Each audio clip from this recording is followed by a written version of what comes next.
इहेनु कहल जाला किस्मत के खेल। केहू रहे अकेला अके करो भी लागे मेला।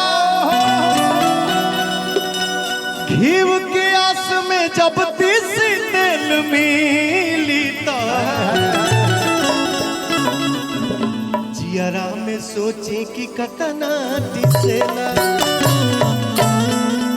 पहले के वो गाना अद बदरू से ली धनिया जहिया आवे तबा। अद बदरू से ली धनिया जहिया आवे तबा। आज सही एतवार का रे, एतवारे है पर एतवारे हेलो हेलो हेलो। अरे गुडुआ आज सही एतवार है, एतवारे हो। वाह जी सर, आज अरे एतवार है। क्वेश्चन लड़ गइल बा। यस सर। हाँ सर ए बड़ा क्वेश्चन लड़ गइल बा। और कुछ बोल देंगे तो फिर प्रॉब्लम हो जाएगा। जाए दे, चुप रहो भैया। हद बदरू से ली धनिया चाहिए आवे तबा। हमार छुट्टी लिहल माटी में मिला बस हो। उतकिया से घेर दे बेयाना हमार फेर दे। क्या है ना, देखो लाठी का मार आदमी भूल जाता है, बातों का मार भूल नहीं पाता है। तो क्या है ना, डायरेक्ट मार दोगे गोली तो ठीक बा लागल ठीक हो जाएगी, लेकिन जो धमकी मिलता है बाप रे बाप, बहुत डरता हूँ मैं धमकियों से। मालिक हाँ बेटा। आपको भी धमकी मिलती है? हाँ आपको भी धमकी मिलती है? प्यार से। प्यार से, ठीक है। तो मतलब आपको याद है जी, जहाँ से पावर शुरू होला जो धमकी मिलेला। जी नहीं, तब समझी नहीं पाए। पावर यहीं से शुरू होता है, यहीं यहीं से पे खत्म। हाँ, इधर देखो पावर यहाँ से शुरू होता है, यहाँ पे खत्म हो जाता है। बीच में पावर और कौन लेके जाएगा? सही बात, अब के दुख में सही बात। आँखी में काजर करे बाल बिखराई के। है ना।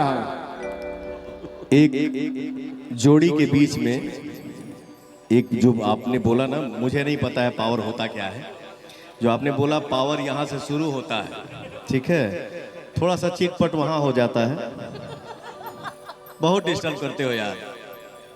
ये हमारे भाई हजारों में बैठे हुए हैं, तुमको देख रहे हैं, तुम डिस्टर्बेंस वाली भाषा क्यों बोलते हो? कहाँ कुछ बोले? एक इशारा करूंगा, इतना ईंटा खइबे फिर जाके गाड़ी में बैठने के लायक नहीं रहोगे। ईटा खाए खाती अंदर के भोजन खाए खाती। डिस्टर्ब मत करो यार। कहाँ कुछ बोल नहीं रहा हूँ मैं। एक बार बोल दिया, मेरा सुमन कैसे चुप हो गया?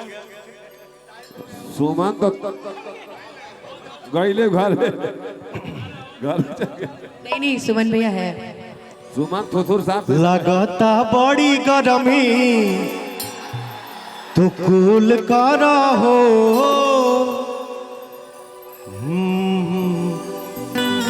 बनाना सेव खाइल, बनाना सेव खाइए कबूल करा हो। कि हट जानी सहट जा तो सीना से। आँख वाली आँख वाली आँख वाली। इतना चोट, इतना जोर से मारोगे यार, बहुत लोगों का पैसा लगा हुआ है, फंस जाएगा। हटो हटो सब जल्दी हटो। इस शरीर का भी बहुत काम है। अब भर जाता ढोढ़ी मोर पसीना।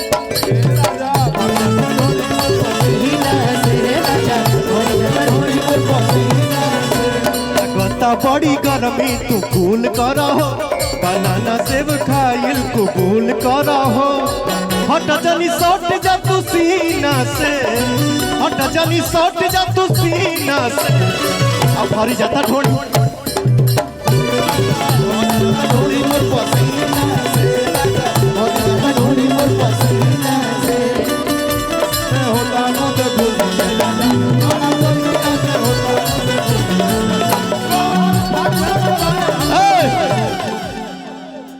चढ़ल फागुन के रंग सिहरेला सब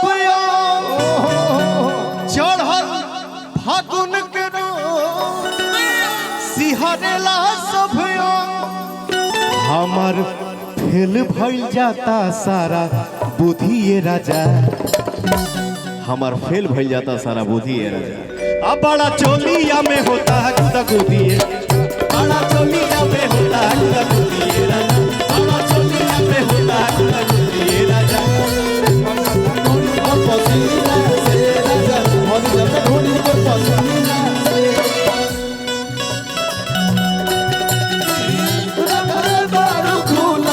रसगुल्ला जैसन एकरा खातिर झूला रखल बारू झूला रसगुल्ला जैसन रसगुल्ला जैसन ई तोहर मस्त जवन भुललुआ रसगुल्ला जैसन ई तोहर मस्त जवन भुललुआ रसगुल्ला जैसन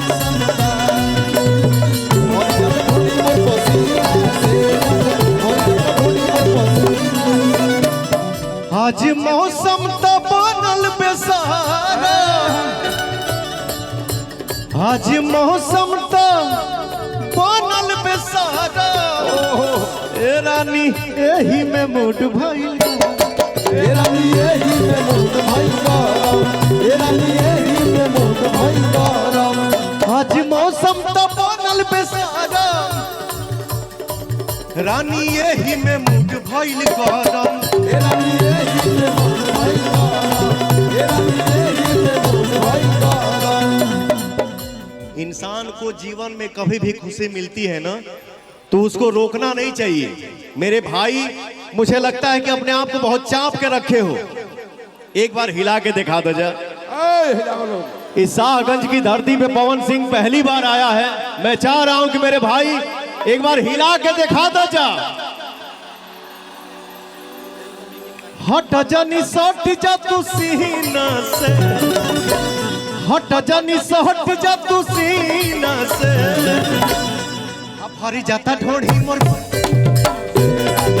जाता ढोढ़ी मोर पसीना, जाता ढोढ़ी मोर पसीना, जाता ढोढ़ी मोर